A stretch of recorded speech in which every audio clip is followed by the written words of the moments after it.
ఈరోజు మనుషులని ప్రేమించినంతగా మనుషులని ఇష్టపడినట్టుగా ఈరోజు కంటికి కనపడని దేవుణ్ణి ఇష్టపడటం లేదు చాలా మంది కూడా. ఈరోజు దేవుణ్ణి ప్రేమించడం అంటే పొద్దున లేయగానే ప్రభువా తండ్రి అనడం కాదు. ప్రభువా ప్రభు అని పిలుచు ప్రతి వాడును పరలోక రాజ్యంలో చేరడు కానీ తండ్రి యొక్క చిత్తాన్ని నెరవేర్చే పనులు ఎంతమంది ఉన్నారండి ఈరోజు కూడా. చాలా మంది కూడా వారి యొక్క మనుషులను ఇష్టాలను ప్రేమిస్తుంటారు, మనుషులకే ఎక్కువ ఇంపార్టెన్స్ ఇస్తుంటారు కదా.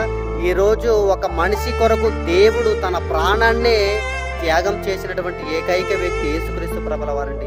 ఇకనైనా ఆయన గురించి తెలుసుకుంటారని ఈరోజు చూడండి, త్రాగుబోతు వ్యక్తులను చూసి ఏంట్రా నువ్వు మందు త్రాగొద్దురా నీ జీవితం పాడైతుందని చెప్పేటోళ్ళు లేరు, కానీ సువార్త చెబుతున్న వారిని సువార్తను అడ్డగిస్తున్న వారు ఎందరో ఉన్నారు. ప్రేమైన వాళ్ళ త్రాగుబోతుని ఒరే త్రాగకరా నీ కుటుంబం నాశనం అయిపోతుందని చెప్పరు.